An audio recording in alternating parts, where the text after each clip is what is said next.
asalaamaaleykum mbokki Ross Béthio maa ngi nuyu ñëpp seen tur ak seen sant di profiter ci at bu bees bi di leen souhaiter bonne et heureuse année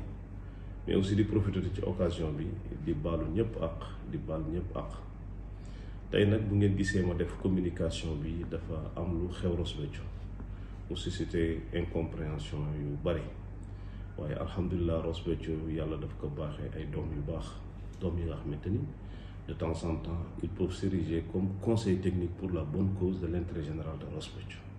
yàlla dogal na am nañu ci waxtaan ak man gannaaw bi nga xamante ni def nañu déclaration fële ca commune ba bi ñuy voté budget bi ci benn projet maternité bu nga xamante ni bi ñu ko yëgee information bi ñu demandé woon vraiment la destruction des travaux et l'arrêt des travaux déjà bala may sore damay jégglu ci kàddu destruction xëy na c'est un peu très poussé mais dafa laaj juste compréhension boo déggee ñuy wax foofu c'est-à-dire que on voudrait beaucoup plus inciter les gens à ce que ñu def la suspension des travaux pourquoi ñu war ko suspendre Ross Béthio quand même aujourd'hui c'est une commune bu nga xamante ni c'est surveillé par tout le monde c'est une commune vraiment en pleine émergence dans un contexte national bu nga xamante ni mënoo jékki-jékki rek indi un partenaire di def ay construction à l'insu de la commune en tout cas information yi ñu jot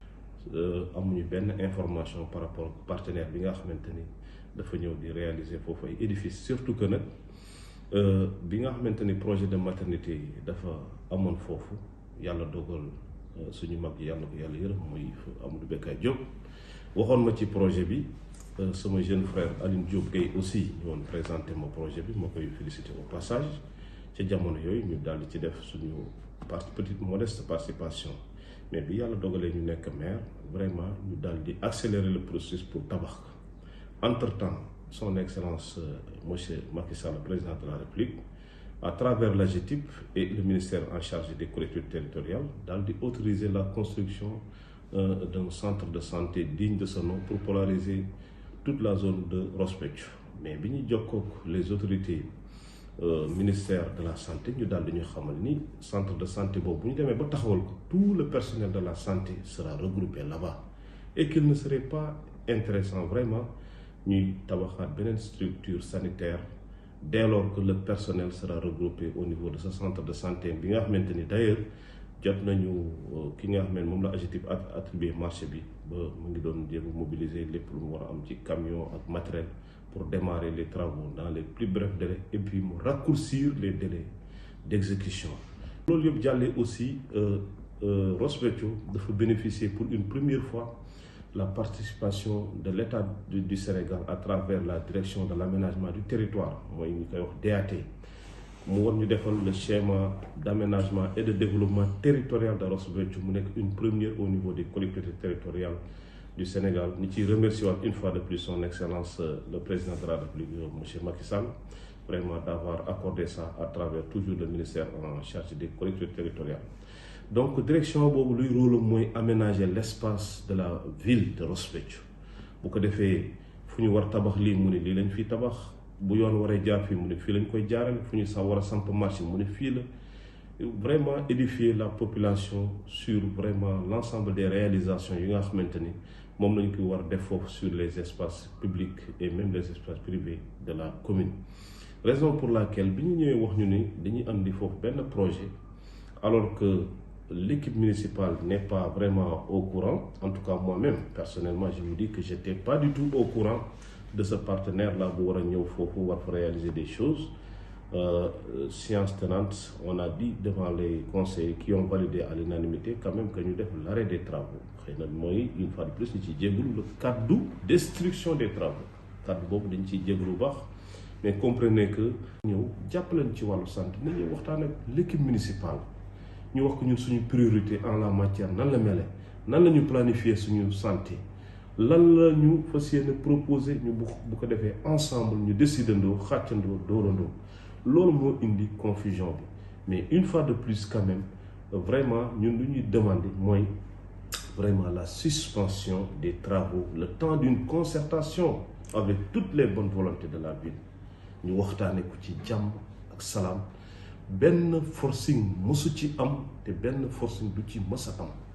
lépp luñ ci décider daañ ko décider fekk waxtaan ak ñoom képp ku ñu war a waxtaanal bu laajee vraiment tekk ci pénc mi ku ci nekk sotti ca xalaat muy mag muy ndaw muy góor muy jigéen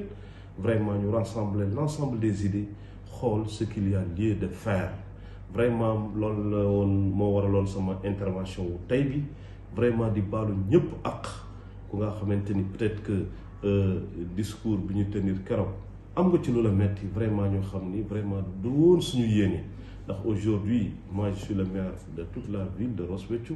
du maire parti du maire ethnie du maire quartier c'est un maire plutôt de toute la ville de Ross Béthio et que vraiment ñu ngi continuer di taataan seen xalaat leen xamal ni tëjuñu suñu porte ci képp ku mu mën ci doon ci doomu Ross Béthio vraiment ci xalaat bu rafet boo mën a am par rapport à bu ko defee ensemble ñu décidandoo xàccandoo dóorandoo loolu moo indi confusion bi mais une fois de plus quand même vraiment ñun lu ñuy demander mooy vraiment la suspension des travaux le temps d'une concertation avec toutes les bonnes volontés de la ville ñu waxtaane ko ci jàmm ak salaam benn forcing mësu ci am te benn forcing du ci mës a am lépp luñ ci décider daañ ko décider fekk waxtaan ak ñoom képp ku ñu war a waxtaanal bu laajee vraiment tekk ci pénc mi ku ci nekk sotti ca xalaat muy mag muy ndaw muy góor muy jigéen vraiment ñu rassembler l'ensemble des idées xool ce qu'il y a lieu de faire